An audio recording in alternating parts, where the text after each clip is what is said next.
Did you guys know there's something weird going on in the manosphere? Sorry, let me be a little bit more specific. Did you guys know there's something weird and bad going on in the manosphere? I think if you're in a serious relationship with a girl, she should not have an Instagram. That's cheating. In my opinion. Okay, a little bit more specific. Did you guys know the manosphere is teaching men to manipulate women? Let me show you some quick video examples how I can manipulate women. You're going to learn how to condition people to get them to behave exactly how you want. Yeah, a couple of months ago I saw this TikTok. Have y'all ever searched in that search bar up there on TikTok, how to manipulate women? And what the men under that search say about women? And it really got me and a lot of other women curious, so I started dipping my toes into these male manipulator videos, and let me tell you, didn't have a great time in there. Some of this stuff is really dumb. The period tracking method might be the best manipulation tactic. The Super Mario Bros method, the US government method, the Who is Taylor Swift method will guarantee you getting with any white woman. And some of it is really dangerous. If you want to have a healthy relationship, you need to break a woman. There are no way around it. There are no special women. All women are wired in the same way. And they're doing numbers with it. To be clear, this isn't some fringe online community I'm talking about. This is widespread. And it's getting spread even wider, even more wider spread. So if you're a woman, you might want to know what these men are saying, who they're targeting, and what you can do to protect yourself from all of it.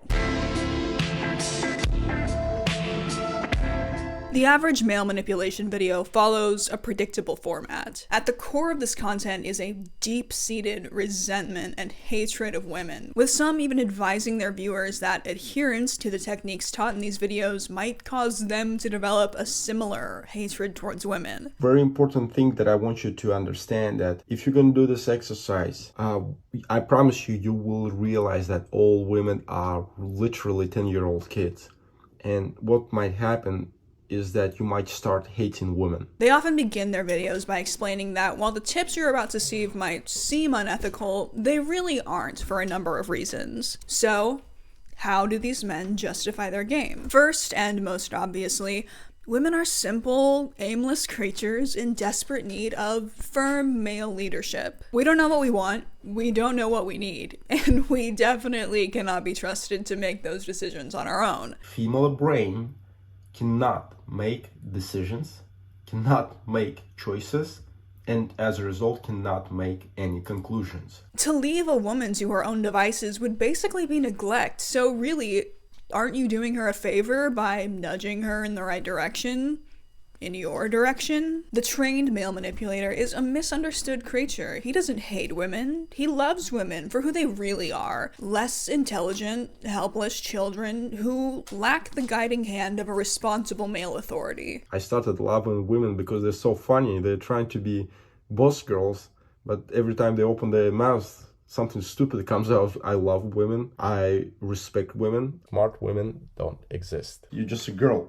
You're nowhere near my level. Ultimately, what he wants is to give a woman the conditions she needs to thrive. Because women don't need to be burdened with such silly decisions as, what do I want to wear tonight? What do I want to have for dinner? And am I allowed to go see my friends on the weekend? Stay home.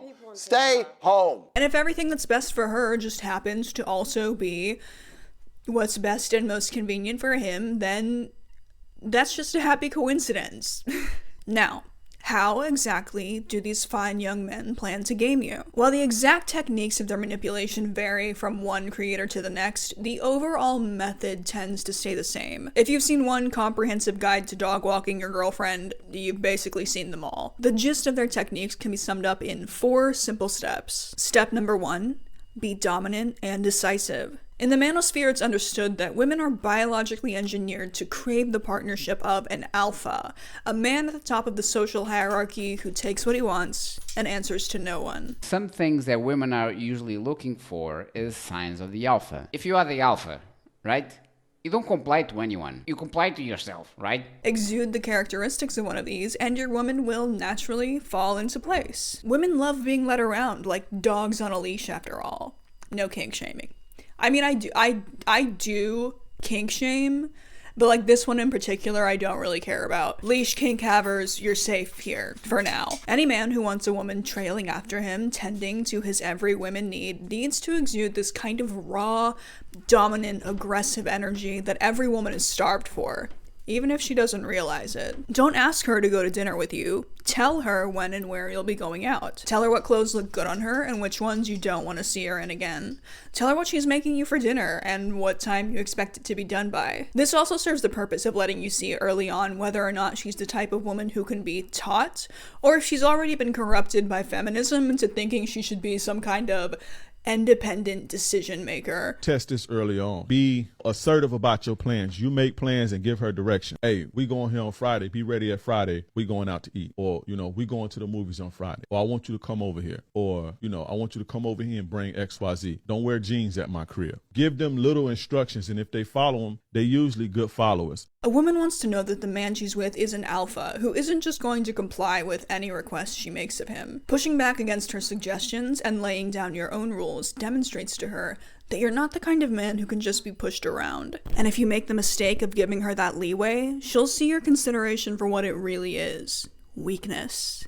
And a woman who views you as weak is a woman you can never have the respect of or the obedience of. More than once, I've seen the men in these communities compare this relationship dynamic to a father-daughter relationship, with many of them swearing up and down that their love lives have only improved since they started treating their women as their children rather than their equal partners. Some of them are self-aware enough to know that this is, a really weird way to think about someone you want to have sex with, but they're not aware enough to know that they should stop doing it. It's interesting to me how obviously wrong these men can be, and how clear it would be to them if they would just step outside of the bubble they keep themselves in. Like, first of all, obviously women aren't a monolith. Everyone's taste in men differs. But like, the most famous men in the world, the most wanted men in the world, so desirable that they can't even step outside of their homes without being hunted for sport, are K-pop idols. And I don't know if you've ever seen a K-pop idol, but they're not really known for like rugged, aggressive machismo. Like, they wear makeup and they dress theatrically and they sing and they dance. Michael Jackson, one of the most famous men to ever live, like more famous than Jesus H. Christ, was up on stage in his sparkly little suits doing his, doing his thing, and there would be like 600,000 women in the crowd passing out. They wanted to get railed by this guy so bad. What I'm saying is, I think a lot of these guys just need to go touch grass. Step number 2.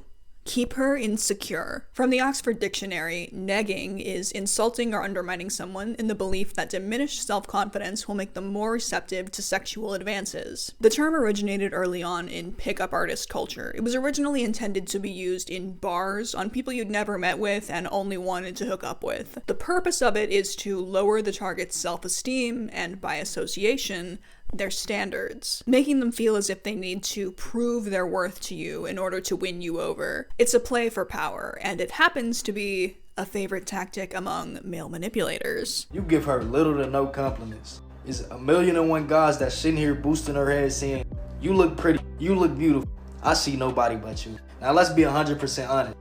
That don't work, fellas. Let her fight for your attention and validation. They love to do it. The key to negging is that you can't be too obvious with it. Making a comment that's too hurtful is just going to drive her away. You've got to learn how to cut down her self-esteem with a little more subtlety. It often comes in the form of a backhanded compliment. You dyed your hair. No, I like it. The color is really unique. You'd be prettier without all that makeup. Someone attempting to neg may draw comparisons between the target and their exes, reminiscing about the food an old girlfriend used to make, how well she got along with his family. It's weird that you don't laugh at his jokes because she always thought he was funny. Or maybe they try to play it off as innocent concern. Are you sure you want to eat all that? And while it was originally intended for use on people you had only just met and only intended to hook up with once or twice, it can also be used in established relationships where one member feels unsure of their ability to lock down the other, or even just wants more control over them. I see a lot of confusion as to what negging actually is, so just for clarity, someone outright insulting you isn't negging. It might be a really bad attempt at negging, but when it's done correctly, negging is subtle enough that it'll make you doubt whether or not there was any real bad intent behind it to begin with. The idea is to be slick enough with it that even if you got caught and called out, you could just play it off as a joke or accuse the other person of being too sensitive. This is what makes it dangerous. Someone who's trying to neg you is counting on you to give them the benefit of the doubt long enough that over time, their repeated comments will wear down your self-esteem and cause you to lower your standards. So for example, if you said something along the lines of, wow, you're actually not super boring. But if someone says, what do you mean? You thought I was boring? Like, no, I actually just told you you're not boring. I literally just gave you a compliment. So it may have had a positive and negative. It may have provoked insecurity, but it literally is a compliment if you really dig into it. And that's the point. The point is that you're having these effects. You're triggering all the same emotions. You're putting on the emotional roller coaster. You're disqualifying the relationship and making her chase. You're doing all these things, but you're never, ever insulting. It's worth noting that the behavior of negging often stems from a lack of self-worth. The only reason you'd think that you need to lower someone's standards in order to get with them is if you don't believe you are capable of meeting those standards to begin with. Someone who's actually confident in what they bring to the table doesn't feel like they can't pursue someone who has healthy standards. Step number 3, disappear. A good manipulator knows exactly when to withdraw his presence. You can't be around your target all the time. I mean, God, what if she started to think you liked her? Again, the point is to create insecurity. You can't give her the impression that she's got you locked down, because then she wouldn't feel like she needs to work for you. The key to this tactic is to know when to use it. Your attention is a valuable resource, the absence of which can be used as a tool for punishment. First, you have to establish an intimate enough relationship with them that the withdrawal of your attention becomes painful for them. The ideal time to withdraw from your woman is right after she's done something you don't like. Your girlfriend says she isn't in the mood for sex. Stop answering her texts until she changes her mind and decides to give it to you anyway. She makes a comment that rubs you the wrong way, a joke you didn't like, wore that dress you told her you didn't want to see again. Just disappear, physically or emotionally, if that's more your speed. A few days ago, I sent her the message to go for a drive, but she had work. So then I didn't reply to that message because she didn't behave, she didn't act and say the things that I wanted her to say. The old version of me that was a simp would have been like, it's okay that you have work. Haha, I hope you have fun in work. Are you free tomorrow? I didn't say anything. I did not give her any more attention. And then she messages me the next day. I reply to that one, she gets my attention. Who needs open communication and respect of your partner's boundaries when you can just ignore them until they give you what you want anyway? It's also generally recommended that you don't respond to all of her calls, don't answer her texts too quickly, and don't spend too much time talking to her on a daily basis. The more time you give her, the more secure she's going to feel in your relationship. By keeping her on the edge of wondering how interested you really are, you motivate her to continue working for your validation. In the absence of your time, attention, or affection, your partner will begin to think, maybe you're mad at them, maybe you're disappointed, maybe you don't want them at all anymore. Let her ruminate on all of this until it becomes so unbearable that she comes running back to you, ready to give you whatever you want to make amends. Step number 4, create a pain-pleasure cycle. One of the hallmarks of toxic relationships is the wild emotional ups and downs they take. When things are good, they're great. But when the high of that emotional roller coaster inevitably reaches its peak, then comes the low. This whirlwind emotional cycle has been mapped out in a number of ways. But throughout the many different maps of this cycle, the overall method stays the same. Step number 1, get your target attached to you. Shower them in gifts, compliments, and affection until their emotional attachment to you is secure. And step number 2, withdraw.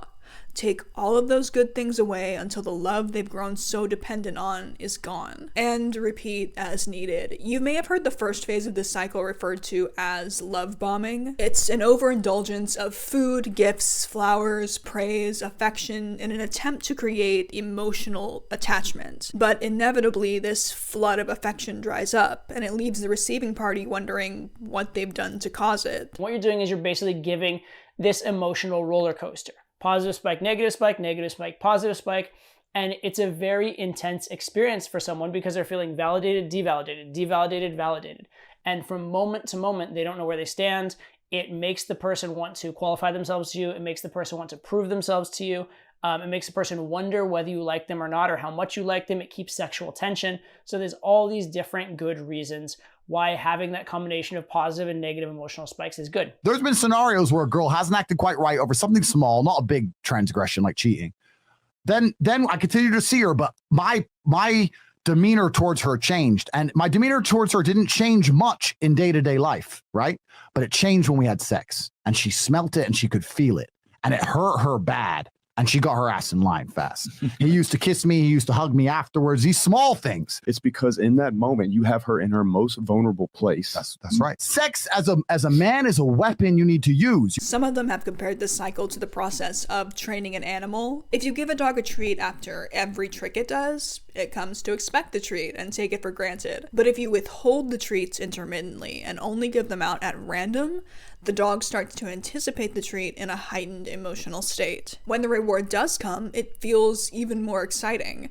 And when it doesn't, well, that's just expected. The neglect doesn't feel so neglectful when it's already been made the norm. Or at least that's the idea. This is all coming from the red pill womanologists. These are the same people trying to tell me that Andrew Tate is the pinnacle of male sex appeal. So maybe take it with like several grains of salt. People who are caught in toxic relationship cycles will often push through the worst periods because they're hoping that things will just get better again. And maybe this time they can stay there. When I started looking into this content, my initial thought was like, okay, so their advice is basically just ignore her and treat her like shit and she'll want you. And I was like, okay, but that would never work on me. First of all, it's too obvious, but also, who would want to spend time with someone like that? Surely this content isn't working on anyone, right? Like, women aren't actually falling for any of this, right?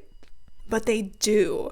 No one is immune to manipulation. The wealthy, the influential, the intelligent, the cautious, they have all become victims in manipulative relationships. Certain qualities make people more susceptible to emotional abuse than others, but even if you don't have any of them, which I'll explain in just a second, I bet you're not as immune to it as you think you are. And I can show you. So who do these techniques work on? Who are these men targeting? When manipulation gurus describe their ideal targets or the traits they tend to look for in women they pursue, they often describe a woman who is teachable or submissive. For the men who say these women aren't teachable, that's not true. That's just not your bit. Find your chick. Your chick is gonna be teachable. She's gonna do and be whatever you want her to do and be because she really messed with you. So when you find her, she will be teachable. Big, strong alpha men want women who will conform to the standards set for them. What they're looking for is someone with the desire to please others. People-pleasing, conflict avoidance, and low self-worth are all qualities that can make you more susceptible to emotional manipulation. If you already have a deep-rooted desire to make other people happy, you're more likely to comply with the demands they make of you. If you're afraid of conflict and lack the courage to stand up for yourself, you're less likely to call them out on it even if you notice them taking advantage of you. And if you have poor self-esteem, you're likely to be more accepting of poor behavior simply because you don't really believe you could have better. Another risk factor is lack of experience in romantic relationships, especially if the victim is very young. An 18-year-old girl who's never had a long-term relationship is less likely to know what she should expect from a partner, how to set healthy boundaries, than someone who's already been in multiple long-term relationships. What's your age? 19. 29. I like them young. How does a 10-year age gap relationship work? Perfect age gap for a relationship. Why? Well, see, when they're 19, you can train them.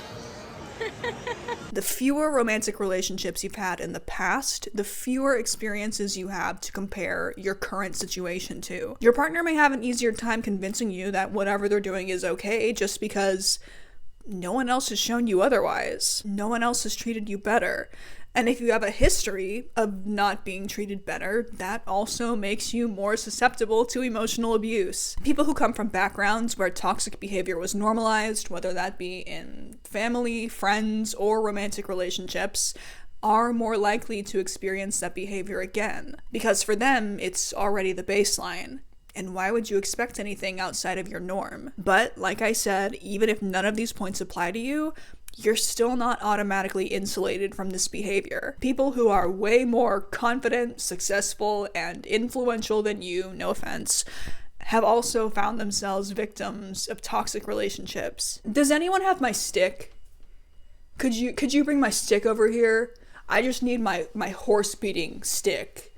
Yeah, there's a dead horse in here that I'm about to beat. For example, the infamous Simone Biles and Mr. Biles interview. How in the hell did you pull Simone Biles? Really, how she pulled me, man? That's the question, Oh, man. Lord. One of my boys are like, hey, man, you gotta check out this app, And I'm like, nah, I'll check it out. Like, what is it? It was called Raya at the time. She pops up, and I'm like, let me see who this is. Gymnastics, I ain't never, I never really paid attention to gymnastics, so it piqued my curiosity, So I'm like, okay, I'll see what's up. I swiped her, and it said we matched, so I'm just like, oh, okay, so I'm gonna see what's up. So I go do my workout. But then I still waited. I'm like, man, I'm gonna wait till I, take a shower and everything.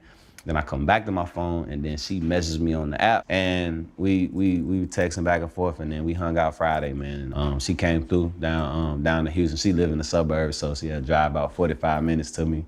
Then the rest is history, man. So you was really the catch in...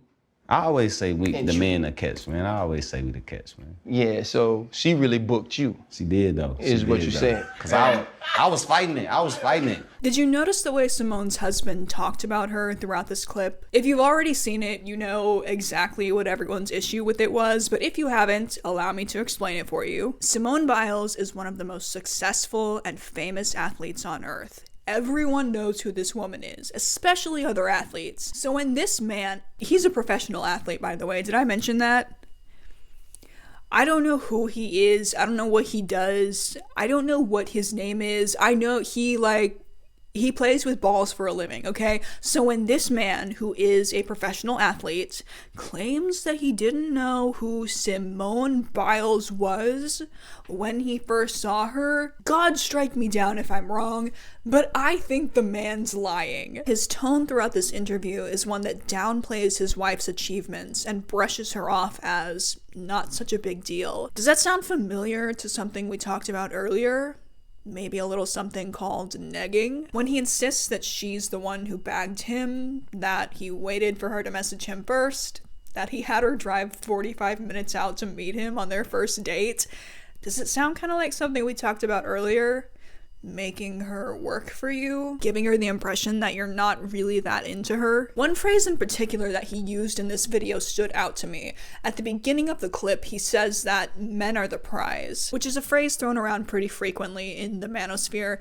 It essentially means that the man is the more valuable partner. The man is a prize for the woman to compete for, and her role in the relationship is to work for his approval. And if he's using the language from these communities, I don't think it's such a stretch to say that he may have picked up a few other things from them too. Okay, now obviously I can't understand the true nature of someone's relationship from a 5-minute video clip. Like, maybe I'm reading into it way too much and they have a wonderful, beautiful partnership together. But if I had a partner who was talking about me on a very public interview, I would hope that they would speak about me with a little bit more respect and affection than this. Now, I use this example because Simone Biles is more wealthy, more talented, and more influential than you will ever be, probably. She really could have had just about anyone she wanted, and yet she still ended up with someone who treats her like this. Seemingly. You can be smart, you can be independent, you can be beautiful and talented and have access to as many options as you want, and you can still end up in a relationship with one of these things. So, how do you protect yourself from them? The first big step is one you've already begun working on. Becoming aware of their techniques. By knowing their game before they can even try to play it on you, you're already priming yourself to recognize this behavior when it comes up. You can catch it when it starts, and get the hell out of there before it has a chance to get worse. More than once, I've come across a video from a woman who ran into one of these self-proclaimed alphas, recognized the technique he was trying to pull on her, and got out before he had the chance to pull it off. This guy asked me to dinner tonight. He told me to send him 2 options of what I was thinking about wearing, and he would pick what I would wear. So now I'm microwaving chicken that I had in my fridge. There's no meal worth shitty, misogynistic company. The clothing test is one that's been passed around the manosphere for a while. Again, the idea is to see how teachable a woman is. If she refuses to let him pick out her clothes, she is an independent woman who's been corrupted by feminism. But if she agrees to it, she is a teachable woman who's got the potential to be worked with. The next step you can take to protect yourself is this. You know how when you're on a date with someone and things are going really well and you're getting along great with each other, and then you start thinking about going on even more dates with them and moving in together and getting engaged and getting married and having babies and living happily forever after? I want you to cut that out right now. Do not fantasize about that man. While I was researching for this video, I saw a lot of videos from men who explained exactly how they successfully manipulated women, and more than one of them mentioned that they often didn't even have to do a lot of work themselves. The women they pursue will convince themselves that he's the one for them. All they have to do is let her create her fantasy about him, or even encourage it in subtle ways. The more time she spends dreaming about the wonderful future they could have together, the more she props him up to be something better than what he actually is. Don't do that. No, ma'am. In the words of one wise poet, girl, I don't even treat you that good. Why you smiling? When you're getting to know someone, I want you to be an observer. You are there to watch and to learn, not to impress them, not to convince them that you're the one for them. When you allow yourself to start fantasizing about this person, you become attached to a future with them that doesn't even exist. You make them out to be better than someone than they actually are, and give them the benefit of the doubt for it. When you cut off that fantasization, you allow yourself to keep just a little bit of distance for them so you can continue to see them more clearly. You can assess them based on their actions, based on what they've actually done for you, not on what they could do for you. And if their actions start to get a little suspicious, you get the hell out. I don't think I can overstate the importance of self-confidence here. So many of the tactics employed by these people rely on you having low enough self-esteem to just let yourself be steamrolled over. It's not for every girl. Not every girl is going to be like this. Now, on the other hand, a low self-esteem girl, somebody that has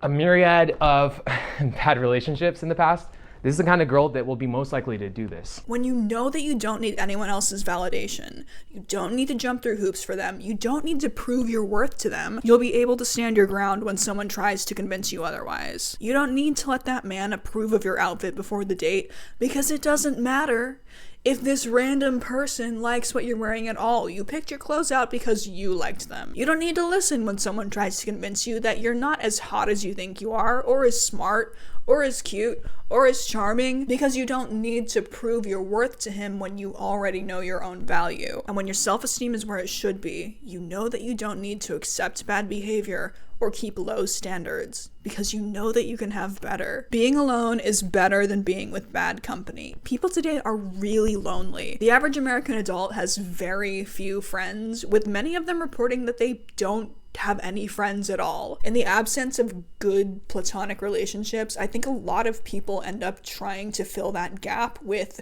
romance and sex. And the loneliness they feel as a result of having no friends makes them that much more desperate to find partnership elsewhere. And desperation will make you stupid, okay? It will lower your standards.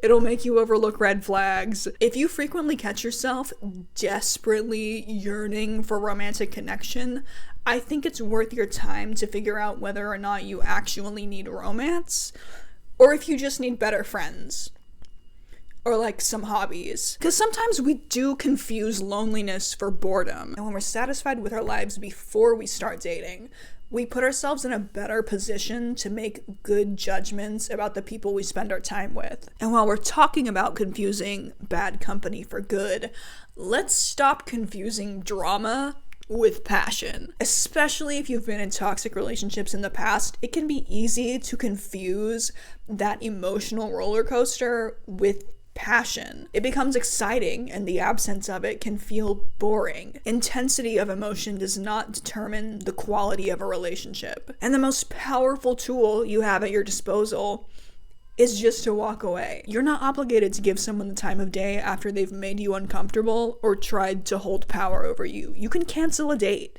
You can walk out in the middle of a date if you don't like how it's going. You have the ultimate say in who is and isn't allowed to take up space in your life. So use that power with some extreme prejudice. Throughout this video, I've been using a lot of gendered language and referring to manipulators as men and the manipulated as women. Obviously, this is just because of the subject matter at hand, but it's worth noting that anyone can use these tactics against anyone regardless of gender, and anyone can be a victim of them regardless of gender. It's interesting to me that this rise of content comes during a time of, as the headlines put it, a male loneliness epidemic. While this content obviously harms women first and foremost because it's teaching men to exploit us, it isn't doing men any favors either. A lot of the people watching this content are young.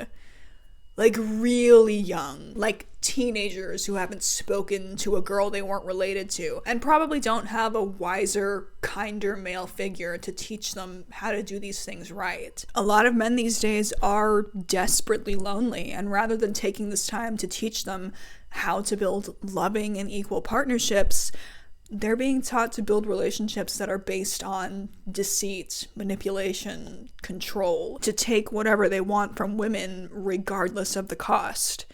You cannot build a healthy relationship on a foundation like this. This isn't going to give them fulfilling relationships, and it isn't going to make them less lonely in the long run. If you think you're caught in an emotionally abusive relationship with someone, I would encourage you to get help, whether that be professionally or through a family member or a trusted friend. And to anyone who's about to leave a piece of shit who's been pulling these moves on them, I wish you a very happy breakup. Throw a party, send me an invite, and leave me a comment about what you think, any experiences you've had with men like this. Thank you so much for watching, and I'll see you again really soon.